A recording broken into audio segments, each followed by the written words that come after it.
And welcome to On Boards, a deep dive at what drives business success. I'm Joe Ayub, and I'm here with my co-host Raza Sheikh. On Boards is about boards of directors and advisors and all aspects of governance. Twice a month, this is the place to hear about one of the most critically important aspects of any company or organization, its board of directors or advisors, as well as the important issues that are facing boards, company leadership, and stakeholders.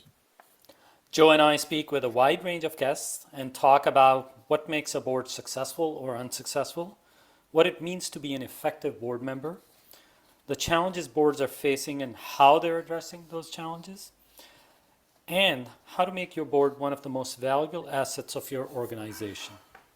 Our guest today is Sylvia Acevedo. Sylvia has served as a CEO for a number of organizations and as a board member of a number of organizations, including Qualcomm and Credo. Sylvia started as a rocket scientist and worked for NASA, and then worked in a variety of engineering, sales, and marketing roles at major tech companies, including IBM, Apple, as well as startups. Sylvia was a Girl Scout and later joined the board of the Girl Scouts of the USA and ultimately served as its CEO. She has also served as a presidential commissioner on a White House initiative organized by President Obama for educational excellence for Hispanics and early childhood leadership. Welcome, Sylvia. Thanks so much for joining us today. It's great to be here, Joe and Raza. You have an amazing story that leads to an amazing career. Let's start with your backstory. One of the first things you said to us when we talked to you a few weeks ago was that you're a devout believer in the power of transformation and disruption to change and improve lives, communities, and organizations in the world. Given your background, I'm not surprised you believe this, but could you share a little bit of growing up and what the circumstances were that led you from your beginnings to attending and getting an advanced engineering degree at Stanford University? Well, thanks a lot, Joe. Yeah, I think because my whole life is like this amazing transformation story, because there's another way of introducing me. You really highlighted some of the achievements I've had, and I'm very proud of those.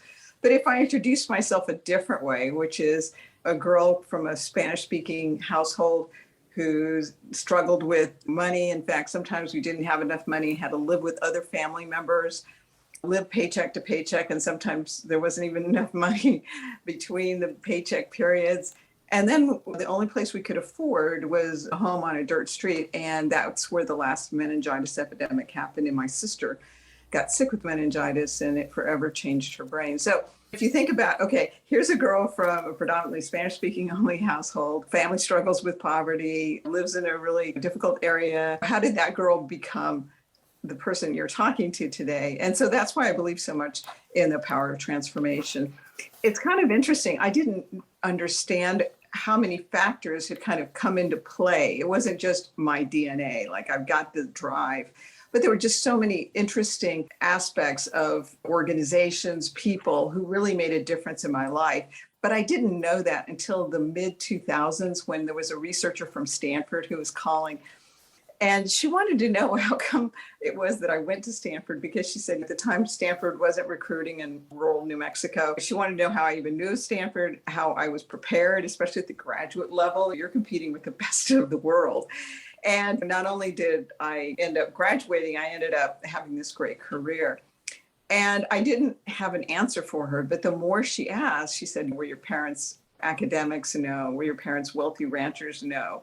It's like, so what happened? And the more she kept asking, the more I realized I was really a beneficiary of some great programs like Head Start, obviously the Girl Scouts, but I also had really amazing teachers and mentors. And then I was able to develop skill sets that became extraordinary, that were able to give me opportunities like math, being able to have the kind of math skills to be able to be a rocket scientist. It was a confluence of those things that I realized gave me this great opportunity to live a life of my dreams and my potential. One of the things you told us was that early in your academic career, I think very early, a teacher showed you a picture of Stanford. Can you tell us about that? Oh, yeah, I remember that very vividly. It was Mrs. Baldwin in fourth grade. And she was sort of a visionary of her time. She showed us pictures of universities. And remember, I grew up in the desert Southwest. That desert is one of the most extreme deserts. There's the tundra, there's the Sahara, and then there's the Chihuahua Desert. And that's that part of New Mexico where I was raised. When I saw the green verdant hills and the red tile roof and the stone building, I just said, I want to go there. And I probably meant I just wanted to go there to see it. But she walked to my desk and she said, you know, Sylvia, it's one of the best universities in the US and the world. And you're a smart girl and you can go there. That 9-year-old girl in fourth grade made that a goal. And once you decide in a goal, then you start figuring out how to achieve the goal. And obviously getting really good grades and being involved in lots of after school activities. That was what I decided I would be doing because I really wanted to go to Stanford. So I was very proud of the fact that I ended up actually graduating from Stanford as well many years later. Wonderful to have a teacher that believed in you. I mean, what a great factor to have. You're absolutely right. And part of this, for me, trying to figure out the answer to that Stanford researcher's question, which is like, how did this happen? And I was fortunate enough to read a book by Dr. Ruby Payne called Bridges Out of Poverty.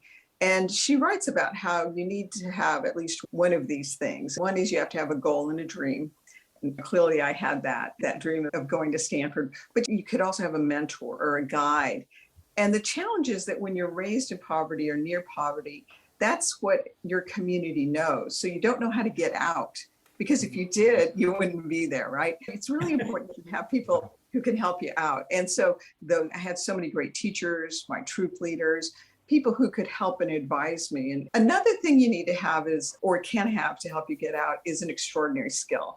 And I was really fortunate that I honed my math skills to that level, but I also was really good in percussion and music. And I actually had a 4-year scholarship in music that I turned down to study engineering. And then I also played basketball for 1 year on the varsity team, but then I decided to really focus on study. So I had extraordinary skills that way. But then the fourth thing was, it's too painful to stay. And that was an important lesson too, because I realized it was so important for me to have that drive to get out of that community where I was living. Those were the 4 things. And I was really fortunate that I had all 4 of them. I had the goal and the dream, wanting to work in NASA or be part of the space program. Going to Stanford, I had those adult mentors. I had extraordinary skills. And also I had that drive of wanting to leave that for something better. Sylvia, I want to then mention the book that you have written called Path to the Stars, My Journey from Girl Scout to Rocket Scientist. I just sent it to my niece. I gave it to my daughter. I think it's a wonderful read and really highlights that journey to inspire children and especially girls all around. Well, thanks so much, Raza. Yeah, I wrote that book because one time I was talking at a school and it was in a large auditorium. And then afterwards, there was a really long line and I thought it was for lunch. And the woman said, no, that's not for lunch. That's for people who want to talk to you. Being an engineer, you want to scale. And I realized today I have time to be able to talk to all these kids, but in the future, I'm not so sure that that really scales. So I decided to write that book and I'm really grateful that I did. It's continuing to sell really well. Schools are adopting it into their curriculum. And it's very much a middle school memoir. I chose middle school because the way the world is evolving, science and technology are embedded in everything that we're doing. And you need to have at least a modicum of understanding about science and technology. And middle school is kind of that last time you can choose those electives. Mm-hmm. And that really is like an inflection point in your life. I think about an elevator door closing, and my book is like stopping those elevator doors from closing. And hopefully the kids will read it and get inspired to just study more math, science, and just get involved in just the wonder of how the world is being recreated around us. Can you talk a little bit about the impact that the Girl Scouts had in your early life and ultimately in your career, of course? Yeah, sure. I'm very grateful for that experience. As I mentioned, my family struggled with money, and I was really fortunate that the troop leader that we had said, I could be part and do everything, but I had to sell a lot of cookies and use my cookie funds for those programs. That was so important because there were several things that I learned from that. One, since I wanted to do everything, I had to sell a lot of cookies. And the number seemed really incomprehensible to me. But what she did is she said, whenever you have a goal or a dream, you set that goal and then you break it up into smaller parts. And so we said, okay, we're going to sell cookies for 6 weeks. We divided the number by 6. And then I said I was going to sell 6 days a week. So we divided that number by 6. And so the daily goal was very achievable. And so that was really helpful. But she also said, you can always ask for help. For people listening on the call, we all know how to do that. But for a kid who's been raised in near poverty and the circumstances, I didn't know how to do that. So that really was that light bulb moment that taught me that I could have my goals and dreams, which is also why in 4th grade, when that teacher showed me the picture of Stanford, I was able to say, okay, what do I need to do? I need to break it down into smaller steps. But the other thing that troop really taught me was to never walk away from a sale until I'd heard no 3 times. And that was so transformational. Because I had been raised in a Spanish-speaking household and kids are not supposed to speak to adults until adults speak to them, that's a really hard way to sell cookies. The first time I'd gone up to somebody who I didn't know, wasn't a family member or somebody at church, would you like to buy some Girl Scout cookies? And she said no. And I stood there looking at her and she looked at me like, I said no. And so I asked again, is there anybody at your house that would like to buy some Girl Scout cookies? And she said no. And again, I just stood there rooted in place, thinking, troop leader said, never walk away from a sale until you've heard no 3 times. Then I said, is there anybody's day you would make? And she bought a box of Girl Scout cookies, probably just to get rid of me. But what it taught me is persistence, resilience, and how do you get to the yes? And I will tell you that that is a skill that has helped me my entire career.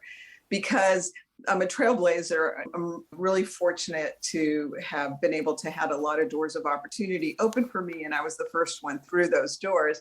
As a trailblazer, sometimes it's kind of tough and you hear no a lot. And so how do I turn that no into a yes? As a skill I began developing, creating opportunity and getting that no into a yes. I was working on that skill since I was 7 years old. It's amazing and great advice, and kudos to the Girl Scouts. I will also add, though, you said very early on, it's not a matter of DNA or something like that. I think it's clearly a matter of DNA because a lot of people could have heard this, you have to ask 3 times before you give up, and thought to themselves, as I think most kids probably do, no, I don't. But you actually did it. And I think it's amazing. So it's really everything coming together. I mean, there are obviously people in your life and the Girl Scout organization that really not only taught you persistence, but one of the things that, as I recall, that you learned there was you deepened your interest in science. You wanted to get those science merit badges. Talk about that. You're absolutely right. Yeah, I was still a girl and I earned the cooking badges like all my friends. But my troop leader had remembered me looking at the stars when we were camping one night. And she taught me about there was the constellations and there were planets and stars. And so later she encouraged me to earn a science badge and also incorporate space into that. So amongst several of the things that I did to earn that badge was making an Estes rocket and having it successfully launched. And I tell you, I failed a lot of times. And that's also kind of a benefit of an all-girls environment, which is if I had been, I think, in a co-ed environment and I had failed 3 times, they would have probably said, you know what, I don't think this is for you. And then the 4th time I failed, the 5th time I failed. But the 6th time I finally got that rocket going up into the sky. And I had that sense of achievement, like I can do this. And it really filled me with this confidence that I had, that I could then do science and math. And so I'm really grateful for that opportunity. So later, after being, I'm sure, a standout Girl Scout, you actually joined the board of the Girl Scouts. How long were you on the board? And then tell us what happened as you served on the board. Yeah, I was on the board for 8 years. I was very grateful. And actually, the former governor of Texas, Ann Richards, I was on a board on a school that was named after her, the Ann Richards School for Young Women Leaders in Austin, Texas.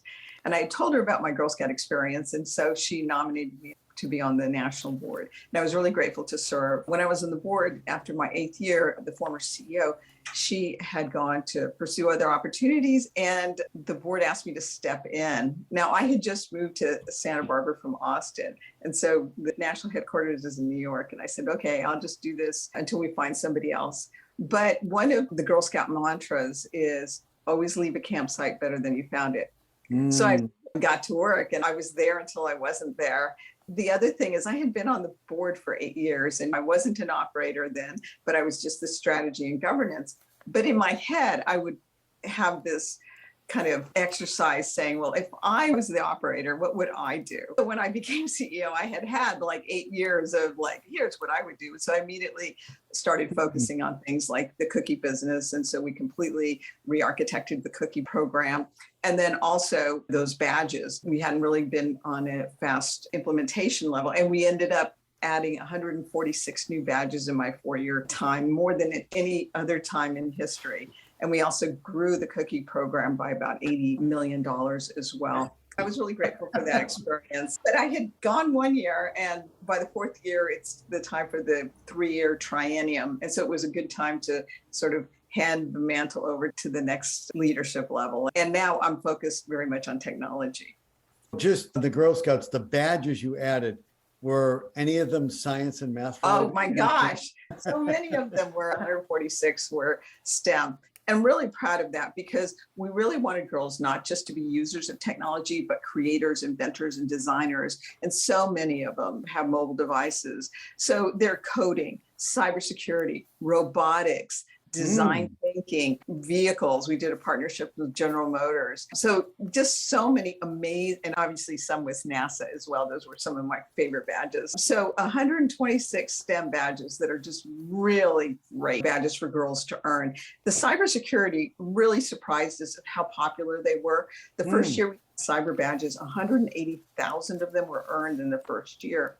But then when we dug into that, it turns out the girls were very concerned about their personal safety using mobile devices. And so really learning about how to protect themselves on cyber. In addition to that, we had badges in the great outdoors with a partnership with North Face, as well as civics. Unfortunately, civics has been taken out of so many American classrooms. And so we wanted to make sure that girls understood how our democracy and our republic works. So I was very proud of those badges as well. But all the STEM badges, you bring up a really good point with that, is that we had to rewrite the curriculum because what we found was much of the STEM curriculum that's been written has been designed around what interests boys. And so we had to redesign the curriculums around what interested girls. It's the same scientific principles, but just in a way that was much more engaging. And as a result of that, in my last year, full year in 2019, over 1 million STEM badges were earned. I have to say something that's just so great. Just recently, I was in San Diego and this young woman, the maitre d' at the restaurant, she came up to me and she said, I just want to thank you. I got my start in STEM with Girl Scouts and now I'm starting to be a roaring violinist. It just feels really wonderful to know that you've got that kind of impact. Well, I think when we talked about this earlier, I mentioned that my daughter had applied to school for engineering. And when we looked at some of the schools, I was stunned. Now, this was in 2013. I was stunned at how few women or girls were applying for those classes, were sitting in those classes. She ended up going to the University of Colorado at Boulder for aerospace engineering. And that first year, she was surprised, as was I, at how few women were in the class. One of the things you touched upon when you talked about changing the curriculum for the Girl Scouts, which is there's a cultural bias towards how science is taught. Could you just talk a little bit about that? Because I really had a hard time understanding, are we still discouraging girls? But it's a little more complex than that, I think. Yeah, it is. I looked at it from 3 things. First, you have to have an interest. And you've got to get the girl interested. And then you build the confidence. So you're interested and you're confident. Then you work on the competence. A lot of people like to include Legos and think, okay, those blocks are gender neutral. But I'll give you a really great example because most boys of a certain socioeconomic level in the United States get Legos by the time they're 3 years old. And so by the time they get to elementary school, they're very confident with Legos. Girls don't get Legos usually for gifts. Let's just say there's this incredibly well-meaning third grade teacher wants to do STEM exercise. She says, I'm going to use Legos because I want them to be gender neutral.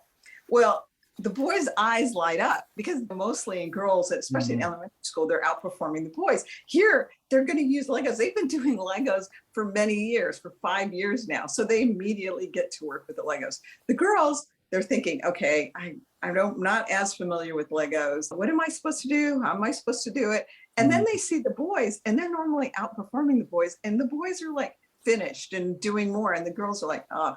So they're not really that interested. And then because they're not interested, they're not that confident. And then they don't really pursue it to be competent. Now in Girl Scouts, we worked with Legos, but we did it in an all-girl environment so that everyone was starting at the same level, right? Right. But for other things like cybersecurity, like we taught about malware and networks, like how do you teach a 7 and 8-year-old to be interested, confident, and competent on malware and networks? It's like, that's crazy. Well, actually, we were amazingly successful at that.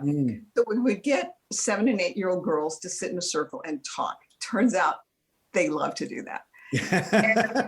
And they're talking with one another. Well, you get a ball of yarn and they pass the ball of yarn with one another as they talk with one another. So within a very short amount of time, the girls have created a physical network. Then you also say one of the girls had a virus and they can immediately see how that virus spread through that network. So suddenly they're interested, they're confident, and then they work on their competence, which is kind of back to that point when I said our first year, 180,000 cyber badges were earned. Really designing things around how the girls are interested and then work on that for competence and then build on the competence of it. It suggests that a really significant and deep cultural change in the way we educate is really what it's going to take, because everything you said made perfect sense, but it isn't necessarily intuitive. So it's going to require thought and deep change in how we teach in order to really find gender parity in STEM. I mean, that's what we should be looking for, I think, right?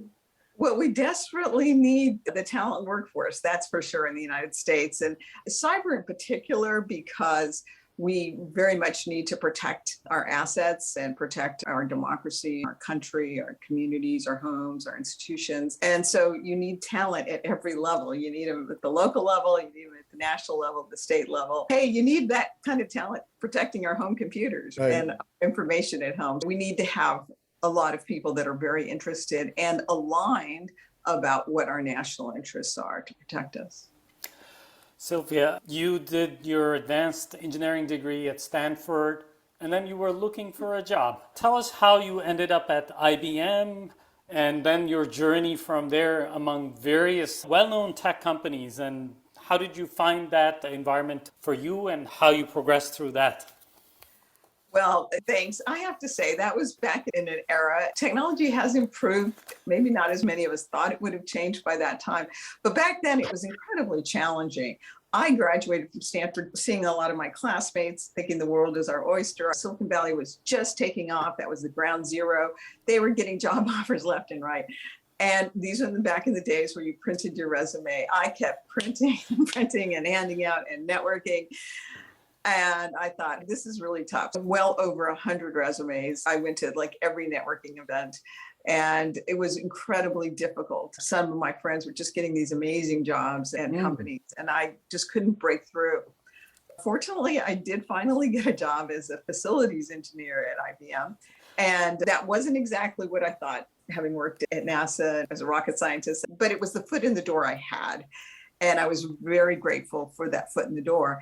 I took that approach and I thought, how do I really make this opportunity work for me? I really began thinking about how can I provide innovation in that facilities engineering role, especially in a manufacturing facility. They kind of just thought of facilities engineers as just moving the pieces and just making sure that it meets OSHA standards and there's tolerances, people's safety and all that stuff. But I took a different tact. I did do designs that fit that standard. But I also said, how about if we tried some innovation? I actually went and worked and talked to the machine operators and the women who were actually assembling the parts. And they had some really creative ideas. When I presented my idea, I presented what was the standard way of solving the manufacturing workflow. But then I also put in their innovative way. And I remember the head of manufacturing, he looked at that and he goes, looks really interesting. Let's try that innovative approach. And production shot up. Well, lucky for me, IBM was then in the process of building a very large manufacturing facility there in San Jose. It's 765,000 square feet. I still remember to this day. Yeah. And because of that experience, the big manufacturing boss asked for me to be the design engineer. I was able to do a standard approach, but then I also added a really new innovative approach. And that became such a showcase for IBM that actually they would bring the different stock analysts to see the big manufacturing plants. That was because it was really innovative back in the day. That then got me to the IBM Charm School, the marketing and sales program. I had talked to my boss about I wanted to be one of those big execs, and he laughed. But remember, by this point, his laughter to me was just one of the first no's. I'm like, okay, how do I get to a yes here? I said, well, imagine if it was a possibility. What skills would I need to have? He mentioned sales, marketing, and all that.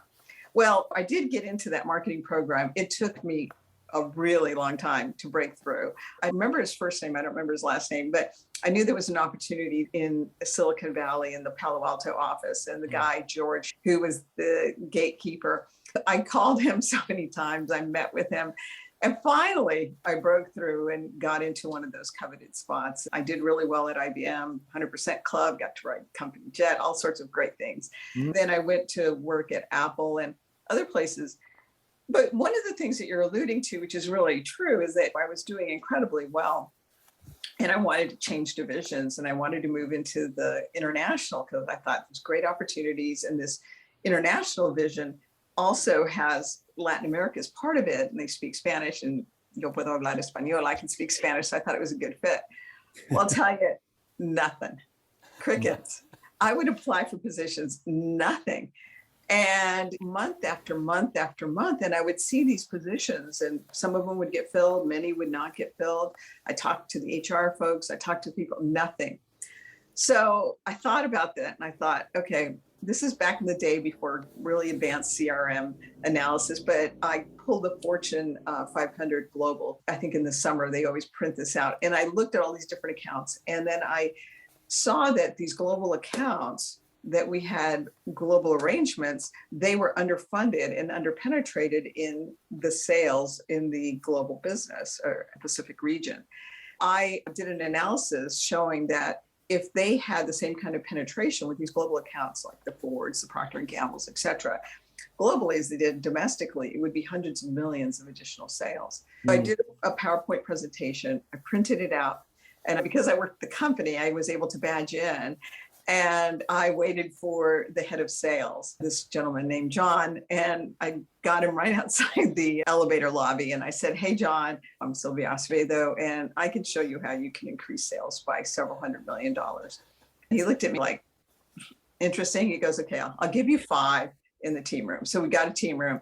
And he flipped through the PowerPoint presentation, and he's like, whoa, he just had not considered that. And so he goes, this is great. I went to take it and I put my hand on it. Yes. And he said, can't I have it? I said, well, it comes with me. And that's how I finally broke in. And I'm really grateful that I did. I had a really great experience in that working internationally, which then opened up for other opportunities at Autodesk and other places where I could work in international markets. Well, it looks like you became a well-rounded technologist, but in all of these different instances, the lesson of never go away from a sale until you hear no 3 times really paid off very well. Yeah, it did. And by that time, I got that persistence, that resilience, and trying to figure out, okay, this approach isn't working. How am I trying this approach? And having that goal and that drive to really want to have that experience was really important. Sylvia, now you're a board member at Qualcomm and Credo. Could you talk about what these companies do and a little bit about the board and how it's composed? Sure. So Qualcomm, I think a lot of people know because of the 5G. So think about wireless. So those chips that enable the mobile technology and communications, that's Qualcomm. So wireless.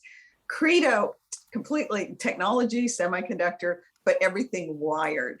When you think about server farms and you think very high density server blades, they've got to be physically connected. And so Credo has amazing technology that really speeds up the rate of transmission, but not only that, saves energy and produces less heat, which is really important when you're thinking about server farms and the amount of heat and electricity that they consume. So that's Credo technology. And then Qualcomm. Qualcomm was obviously a much bigger company, over 35, 40 billion global business. Credo is growing. Now, we just went public this year, one of the few technology companies that have gone public and whose stock is above water. So that's all really great. Credo has still some of the early investors and then has added some technologists and other independent board members like myself, the board chair, Luc Bouton, formerly of Cadence, and he's kind of a legend in technology. I think he's been part of like 100 plus startups himself and companies that have gone public. So a lot of great experience. And the CEO, Bill Brennan, a real semiconductor superstar. On the Qualcomm side, a very large company, we have a great CEO as well, Cristiano Amon. He's actually Brazilian, and he's been at Qualcomm for quite most of his career.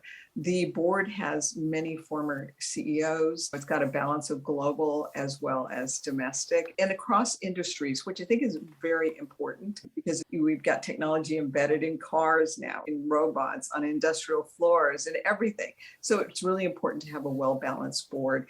And the board chair there is Mark McLaughlin, who used to be at Palo Alto Networks, and he's really an amazing and a great steward of that board as well.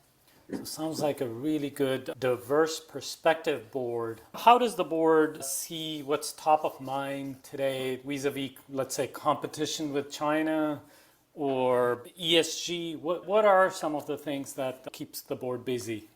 You really hit on it, quite a few. If you're in technology and in semiconductors, China is clearly top of mind. And then following that very closely and very intertwined with that is also the global supply chain, which has definitely been fragmented. And how are you sourcing now? So huge issues. And then that's also tied into ESG as well.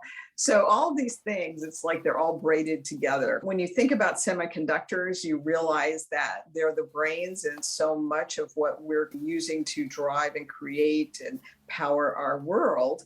And in the US, we had outsourced so much of that technology. And so now there's a huge effort of bringing that back, especially with the government's recent passage of the CHIP Act. You really see that. So when you're on a board that has something to do with semiconductors, there's always something about the news headlines that is impactful to what you're doing. The other aspect too is staffing. Again, when you think about the global supply chain, it wasn't just in parts and supplies, it's also with talent. And it's so important now to make sure that in the United States, we're also sourcing local talent because the immigration laws have been changing. And so you've got to make sure that you've got your own homegrown talent as well. Because for some of these positions, you're not going to be able to get talent from outside the United States. Talent is a big issue. And then with the lasting impacts of the hybrid workforce, it's like, how do you restructure work? How do you think about work? Those are also things that at the board level, we're thinking a lot about. In terms of talent, is there a skill mismatch? I'm now talking at the national level. How are large companies such as Qualcomm finding that, and how are they grappling with that?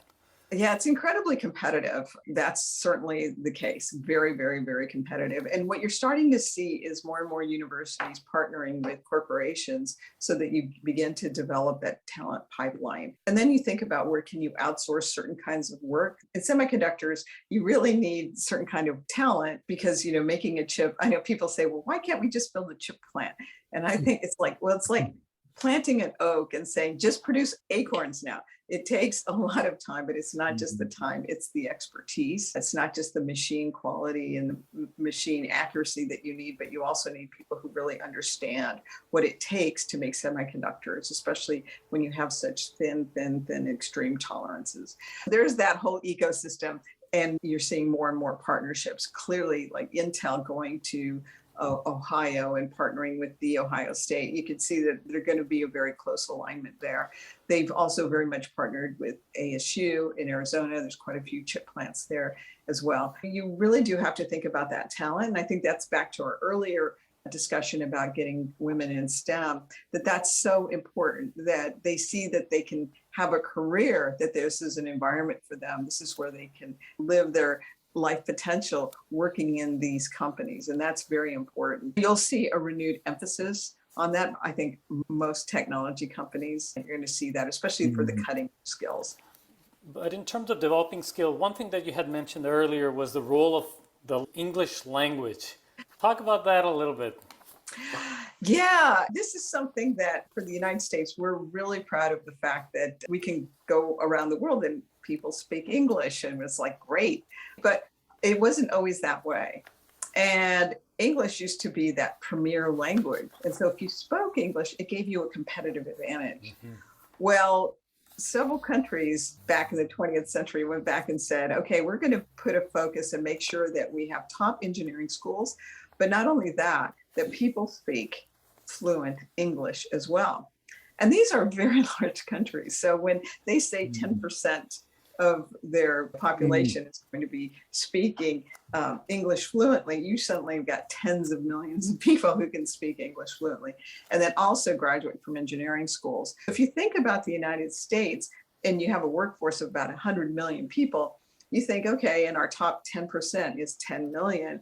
You now have a couple of countries, India and China, who can provide more than 10 million people who speak English fluently and are technology advanced. And so there is a whole lot more competitiveness.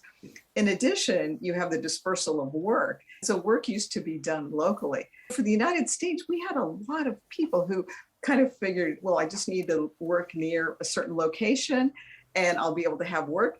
And not only that, I speak English. Those two competitive advantages in a lot of ways have kind of gone away for many jobs. The competitive advantage of local proximity and the competitive advantage of English being a unique language. Yes, English is the language of business, but now there's a lot more people speaking English. So it's not just a competitive advantage you have. If you turn that coin around on the flip side, sales and service are always done in the local language.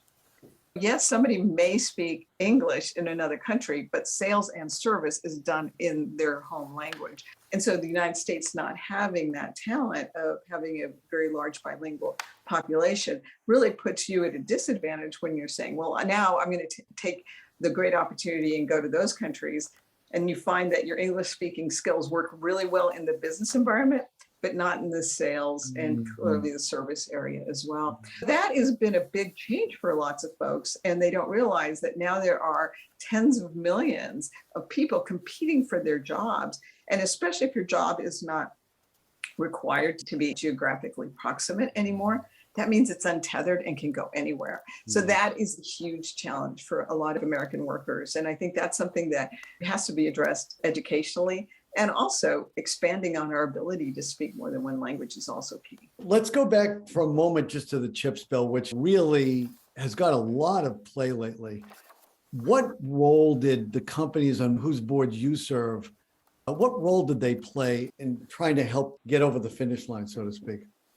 Well, I think every semiconductor company had a role. Every hand was on the boards. In fact, Pat Gelsinger was at the State of the Union address with President Biden, and he's the CEO of Intel. So everyone was trying to get this across the finish line because it's so important. It's important from a military perspective. It's important from an economic, it's important from an industrial policy perspective.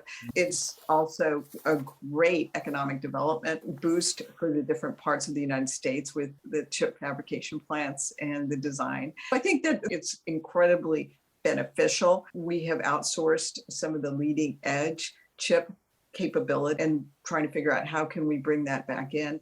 And when you talk to folks, it's a 47-year timeframe that we're looking at. It's not immediate. But along with that is also the importance of cybersecurity. And the US, it turns out, is really good at cyber offense. We're extremely good at cyber offense. And I think that should make us feel definitely a lot more comfortable. However, We're not as good at cyber defense. And that for all of us is a challenge. We as Americans love our freedom and we love to have everything connected. Our microwaves are connected to our, even our refrigerators tell us when we need additional milk and other products. So we've got everything connected to our mobile devices. But that also means that those are all points that could be attacked by someone who wants to do us harm, especially for small or medium-sized businesses that serve really large businesses. The large businesses, large corporations, they really spend a lot of effort focusing on cybersecurity. But think about the companies that are like the heating and air conditioners that come in to support you. You have to give them access to your building. They may have some of those codes on their computers back at work and not necessarily as protected.